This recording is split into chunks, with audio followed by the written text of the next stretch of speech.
to think that is insanity. Bonjour à toutes et à tous les amis, bienvenue sur l'entre-deux pour un nouvel épisode du quart d'heure américain. Thibaut, comment ça va? Ça va super parce qu'on va parler d'un joueur incroyable que j'adore. Vous le savez, on a fait les 3 premiers profils de draft NCAA qui étaient grosso modo le top 3. TD Washington Jr., mon chouchou, et aujourd'hui le chouchou de Thibaut, monsieur AJ Griffin. Griffin. Alors, est-ce que tu peux nous dire qui est monsieur AJ Griffin? Profil un peu particulier. En vrai, pas facile à définir. De base, je voulais mettre ailier moderne. J'ai mis ailier scoreur. Ouais, en fait, Ailier complet. ailier shooter, ailier Ailier scoreur, shooter, ailier scoreur. moderne, ailier Ailier complet. Un il y a- peu de... tu peux le définir de plusieurs façons. Les trois qu'on vient de donner sont vrais, Sont justes, en ouais. fait. C'est ça qui est un peu particulier. 1m98, 100 kg, génération 2003, qui jouait aux Blue Devils de Duke, donc coéquipier de Banchero, dont la vidéo est disponible là sur la chaîne. Absolument. Donc Duke qui a perdu au Final Four de la March Madness. Statistiquement, Statman, dis-nous ce que ça vaut. Statistiquement, ça vaut 10,5 points, 3,9 rebonds, donc presque 4 rebonds, presque une passe décisive, à 49% au tir, 44% à 3 points, 79% au lancer franc en 24 minutes de jeu. Un sniper élite. Alors, Est-ce que commence par les plus, mais oui, vas-y. on parlait d'un top 5 pour Jabari Smith? Est-ce que AJ Griffin n'est pas aussi dans le top 5 des shooters? S'il est dans le top 5, il est derrière Jabari Smith quand même, je pense. Mais c'est un sniper exceptionnel, attention. Après, c'est pas les mêmes postes et tout, c'est dur à définir en vrai. Ah, après, ça dépend, oui. Et il y a quelques trucs que je vais aussi redire sur AJ Griffin. Mais oui, t'as raison, on est sur un sniper de très très très haut niveau. Ah bah là... donc les plus, vas-y. Bah, donc sniper, on l'a dit, un shoot monumental, une mécanique que je trouve efficace, équilibrée. Elle est pas pure comme celle de Ray Allen et de Klay Thompson, qui sont eux aussi des purs shooters, enfin on va pas revenir là-dessus, mais il a un placement de jambes qui est pas très orthodoxe, mais qui te permet... Mais qui est... En fait, il est efficace parce qu'il a les jambes très écartées. Mais il a un shoot... Ouais, mais la manière dont il plante ses pieds dans le béton un peu au tir, il me fait penser à Paul Pierce. Tu sais, genre shooter, jambes très écartées, genre. Ouais, c'est pour ça que c'est le chouchou de Thibaut, d'ailleurs. C'est marrant que tu parles de Paul Pierce parce qu'il y a vraiment... On en reparlera. Dans le jeu, il y a vraiment du Paul Pierce. Il me fait un peu penser à Butler aussi sur certains points. Oui. Donc Sniper, très bon joueur de 1 contre 1. Ouais, capable de driver, hein. Il a des vraies qualités au drive. Capable, comme on dit ici, de créer des points à partir de pas grand-chose. Des qualités athlétiques. Ah bah là, pour la finition, les épaules en angle droit, là... Ah bah. Incroyable. Des tomards. Très bon tomard. Des tomards. Pas le plus explosif en plus, c'est ça qui est marrant. Mais il est vite. C'est-à-dire qu'il il reste longtemps en l'air. Voilà. Après, là, on a fait le tour quasiment en fait. C'est juste que c'est un excellent sniper. Alors, moi, je vais redire un truc un peu. Enfin, pas un peu. Après, on connaît, c'est la mode, etc. Mais j'aurais aimé qu'il fasse une saison de plus à Duke. Il aura peut-être eu plus de responsabilités. Après, je pense que le départ en retraite de Coach K joue aussi là-dedans. Tu vas changer d'identité, tu vas faire plein de choses, donc tu n'as peut-être pas forcément envie d'avoir les mêmes joueurs d'une année sur l'autre. Quand tu vas changer de coach, c'est normal aussi. Même si je pense que ce sera un de ses assistants qui va reprendre c'est quelqu'un qui a été formé en interne, hein, c'est pas... Ah tiens, Thierry... Oui, c'est ça. Tiens, Thierry, ça fait 15 ans que t'es mon assistant, bah allez hop, voilà, promotion, let's go. Ah bah là, promotion sympa. Mais ouais, c'est un joueur d'attaque pur.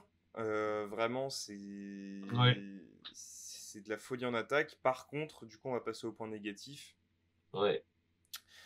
Défensivement, c'est beaucoup plus compliqué, que ce soit dans le face-up. Là, on parlait de Banchero qui est pas le plus motivant en défense. AJ Griffin, il fait des fois gros. Il s'en bat les Alors, couilles. t'as soit l'impression qu'il est défoncé. J.R. Smith, c'est un peu en mode. Ah, il y a une coupe backdoor là. Waouh. Paul Pierce, gros. Ouais, il y a un peu de ça aussi. Oh merde, oh putain, non, flemme les gars. Envoyez la balle. Ah, il a coupé. Waouh. Ouais, c'est ça. Oh, genre, il y a vraiment, genre, des fois, bah, allez voir des highlights, hein, mais des fois, genre, il y a des trucs, tu te dis, mais gros, c'est pas possible. Gros, des fois, il fait des erreurs, gros, on dirait un U15. T'es là en mode, mais gros, mais. Sors sur le pic. genre. Non, c'est vraiment pas le plus motivé en défense. Fais ta recette. Mais ouais, il n'y a pas que motivé, il y a concentration, genre. Concentre-toi. Ah ouais, il est dédicace à Sardoche, il Ah ouais. est pas concentré. Bah, et puis, en fait, le problème, c'est que il se concentre pas, et même quand il a envie de défendre, il est tellement en retard que il a envie de défendre sur certaines séquences, mais il va faire des fautes, du coup, parce qu'il est en retard. Donc, ce qui fait qu'il a pas mal de problèmes de fautes, aussi. Par rapport à son physique, en fait, fait beaucoup de fautes. Alors, déjà, il fait beaucoup de fautes, mais ça, c'est de la concentration aussi, ça revient à ça. Mais son impact défensif, donc c'est un peu comme Banchero, ce qu'on disait, c'est que son impact défensif par rapport aux qualités physiques qu'il a, mais t'as envie de te dire, mais donne-moi tes qualités physiques, gros. Je veux faire pareil. Je deviens kawaii. Oui, c'est ça. Parce que physiquement, il me fait... Physiquement, je parle justement. Physiquement, il me fait penser à Butler, genre. Ouais. Poste 2-3, stock, il n'y a pas un pet de gras, enfin, genre, c'est... Il est taillé dans le marbre et... Oui, c'est vrai qu'on parlait de Paul Pierce pour l'aspect technique, l'aspect physique, non. On est clairement sur du Butler, là. Butler, Paul George, quoi, tu vois, ce genre oui, de... Oui, des mecs secs, taillés... Des postes 2-3 hyper athlétiques, quoi. Enfin... Voilà. Mais ouais, le plus gros... Alors, on va pas parler de création de jeu parce que c'est vraiment pas ce qu'on lui demande. Bah, si on entend création, ouais, voilà, c'est création pour lui, quoi. C'est un contre un, quoi. Ouais, c'est ça. Ouais, voilà. Hein. La défense au global, va falloir de l'amélioration. Projection, on est sur quand même un joueur offensif de malade mental. On est sur de la loterie. Mais pas au-delà du top 6, 15. 5. Non, je parle au mieux. Ah, ouais, mais oui, enfin, au plus bas, il est pas pris il est pas pris avant le top 5, je pense, parce qu'il y a trop de talent devant. C'est un gros pari si tu le prends en top 5. On parle d'un mec, attends, juste pour remettre aussi dans le contexte, c'est pour ça que je disais j'aurais bien aimé qu'il fasse... Déjà, il est jeune, c'est un 2003. C'est un 2003, on parle d'un remplaçant, hein. Il était remplaçant à Duke cette année, hein. Il sortait du banc, hein. Donc il y a aussi ça à prendre en compte sur le fait que on en a vu, mais on en a pas, selon moi, on en a pas assez vu, tu vois. Enfin, on disait pareil pour Joshua Primo aux Spurs, hein. Oui, mais d'accord, mais alors ça n'a rien à voir. Genre, c'est contexte différent, Spurs, etc. Et en vrai, il sortait d'où déjà, Primo? Alabama, non? Je crois, ouais, c'était Alabama, ouais. C'est pas les mêmes tailles de... Enfin bref, c'est autre chose, mais... Je parle dans le on en a pas assez vu, ils ont pas assez montré de choses. Ouais, mais il jouait titulaire, Primo, non? À la fac. Oui. Tu vois, c'est ça que je veux dire, en fait, quand on en a pas assez vu, c'est... Ouais. Ok, t'étais un très bon joueur de sortie de banc à la fac, genre. Pour l'instant, je suis désolé, mais Jay Griffin, c'est ça, tu vois. Pour l'instant, c'est ça. Après, il a quand même montré des choses. En tout cas, il y a eu des flashs qui font... Des flashs? Ouais, est-ce que tu draftes sur des flashs?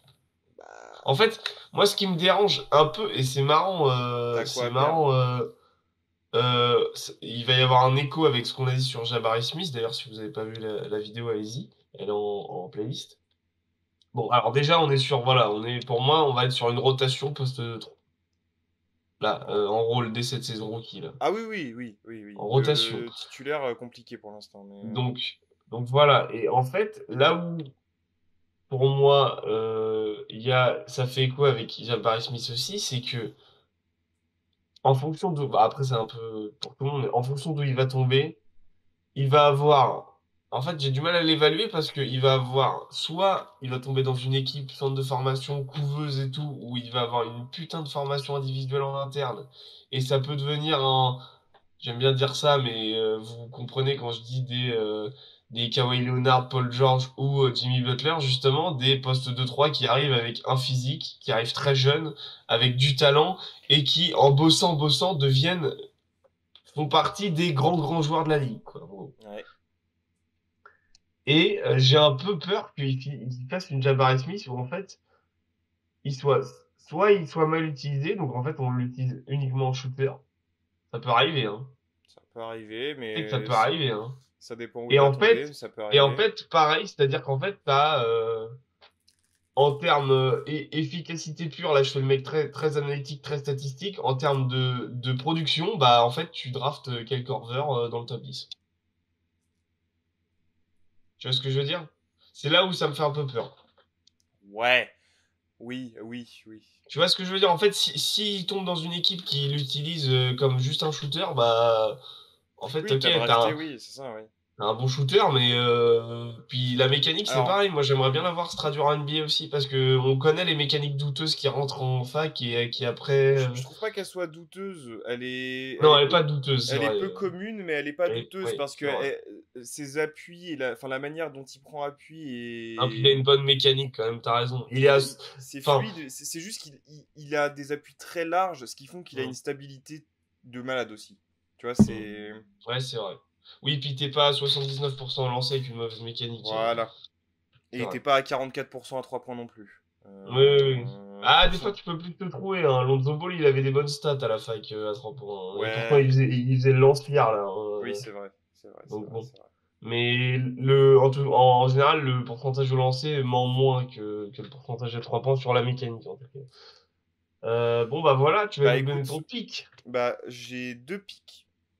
Alors, celui que Ouais. j'aimerais le plus et qui pour moi fit Chaud. le mieux, ce serait à Portland parce que on sait que t'as pas de poste 3 nulle part. Même t'as pas vraiment de poste 2, hein. T'as Anthony Simmons, mais Fernie c'est un Simmons, combo, mais c'est quoi. un combo, ouais. Ouais, il joue poste Euh, 1, quoi. c'est ça. Et on sait que Damien Lillard va commencer à vieillir.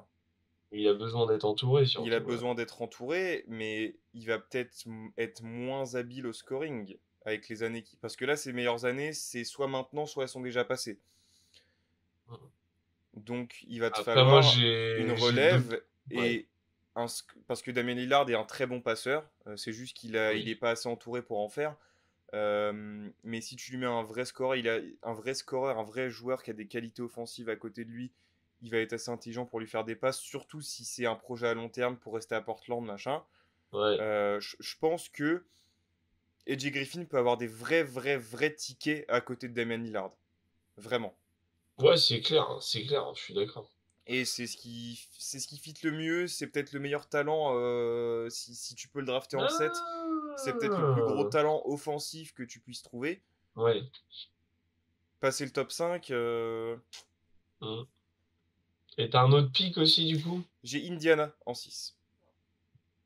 Où pareil, tu Indiana, on manques sait d'un qu'il pareil, besoin d'ailier, hein. besoin d'ailier. On avait, putain, comment il s'appelle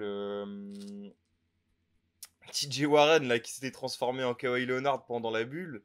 Ouais. Qu'on n'a jamais revu sur les parquets depuis. Hein. Mais ouais, bizarre. Et tu étais vraiment à poil dans les ailes, quoi, Indiana. Donc un Bah, scoreur comme ça. Un scoreur ils comme ont, ça à côté de. Parce qu'à la main, t'as quand même des. T'as Tyrese en, déjà. en fait, c'est ça, c'est qu'ils ont pas de profil qui peut apporter offensivement sur les ailes, en fait. Parce qu'ils T'as ont pas de Torrey vrai. Craig, mais c'est clairement un stopper. T'as pas de vrai Ils scoreur au ont, global parce que Tyrese Haliburton, je l'adore, mais c'est pas un c'est un- scoreur pur, Après, ils ont du naturel. Bud Hield, mais on sait pas s'il va rester. Budil, c'est un bon shooter, mais c'est pas un scoreur pur. Non, mais il peut mettre des bâtons, quoi. Il peut mettre des pantons, mais. Donc oui, oui, AJ Griffin à Indiana, pourquoi pas, hein. Après, moi, je trouve ça, enfin, j'allais dire, je trouve ça un peu riche, mais mes choix sont quasiment les mêmes, hein. Moi, j'ai Sacramento en 4. On parle encore de besoin dans les ailes, voilà. Là, c'est un peu rich pour le coup. Bah, après, tu peux prendre Kylian Murray à la place, c'est vrai, mais c'est vrai. Après, on connaît que ça, on se connaît, enfin, on connaît Ils Sacramento. ont pas drafté Luka Doncic, voilà, point. Point final. Voilà, entre autres. Entre autres. Mais c'est quand même la plus grosse bourde depuis pas mal de temps. Bah de ces 5 dernières années, c'est de... Enfin, c'est pas, ils ont... En plus, c'est même pas, ils ont pas drafté Luka Doncic, ils ont drafté Marvin Bagley, genre. Bref, En bon. plus. On va... Arrête, parce que le peu de fans des Kings qu'on a vont se désabonner. Donc moi, je le vois à Sacramento en 4. Besoin, tu l'as dit, besoin dans les ailes. Ouais. Développement interne. T'as déjà des défenseurs avec Davion Mitchell. Non, j'allais dire Liberton, mais il y est plus. À côté de Sabonis, il peut avoir tellement d'espace, et De'Aaron Fox, il peut avoir tellement d'espace. Mine de rien, ça te fait une équipe très athlétique aussi, qui peut jouer la course, le demi-terrain, etc. Donc voilà. Un peu pareil que Titi, en fait, Washington Junior. Allez voir la vidéo si vous l'avez pas vu. Je trouve qu'il fit dans pas mal de profils d'équipe, Ouais. en fait. Parce que Parce si c'est pas dans un 5, c'est sur un banc en tant Oui, qu'energizer pour mettre des pantons, mais en mettre c'est 15 ça. par match, là, c'est très bien aussi. Hein. C'est ça, en fait. C'est que il peut juste être un shooter. Il peut être ton option numéro 1 sur ton poste 2-3. Enfin, en gros, chez tes postes 2-3, c'est le mec qui a le plus de tickets de ballon. Ouais. Enfin, voilà, il est capable quand même de faire une passe aussi. Bon rebondeur. Enfin, vraiment, il fit dans pas mal de types d'équipes. Donc moi, j'ai Sacramento et Portland aussi. Du coup, t'as raison, je le vois à peu près dans ces eaux-là. Et forcément, ça sera un super fit vu que vous avez besoin d'ailier, vous avez besoin de shooter, vous avez besoin de spacing. Enfin, en vrai, ça fitterait pas mal. Ça rajouterait des qualités athlétiques à une équipe que je trouve un peu pépère aussi, je trouve. Donc, Rien, ouais, voilà. ouais. Voilà. Voilà les amis, c'était le dernier épisode de cette série de draft. Rendez-vous le 22. Rendez-vous le 22 juin et rendez-vous un peu avant. On risque de faire une mock draft l'entre-deux. Ouais, c'est possible.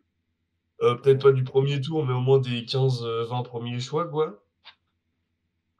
Ça sera bien. Donc restez branchés. On a, pour ceux qui aiment le basket européen, on a l'émission du lundi, ce lundi qui doit être disponible normalement. Oui. Allez la checker. Et puis si vous n'avez pas vu les autres vidéos sur cette draft, et ben allez-y en courant. Tout est dispo sur cette chaîne. N'hésitez vous en pas avez 15, hein, donc régalez-vous. Régalez-vous et vous avez un week-end à remplir. Likez, partagez, commentez, abonnez-vous si vous avez aimé cette vidéo et si vous aimez ce qu'on fait, ça nous motive énormément et ça fait grimper les chiffres en termes de vues, de référencement, etc. Pour vous proposer, ce qui peut être pratique, pour vous proposer pourquoi pas de meilleurs contenus à l'avenir, ou en tout cas réaliser des trucs qu'on ne peut pas réaliser à l'heure actuelle.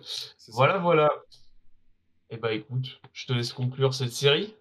Merci de nous avoir suivis pour cette série. Donc rendez-vous peut-être pour une mock draft. Rendez-vous pour la draft aussi. On verra qui a eu raison sur ces pronos. Comme tu l'as dit, l'émission du lundi. Et cet été, il y aura des petites surprises qui vont arriver, des vidéos un peu plus légères. Donc restez quand même connectés. On sait qu'il n'y a pas trop d'activité sur YouTube l'été, mais ce n'est pas le cas ici. Voilà. Et n'oubliez pas de vous abonner sur Insta, Twitter, évidemment, @l'entre-deux-basket. Évidemment. Pour ceux qui ne l'ont pas déjà fait. Bon bah écoutez, gros bisous, prenez soin de vous. Et à plus. Bonne journée, bonne pour soirée. Un nouveau dans l'entre-deux.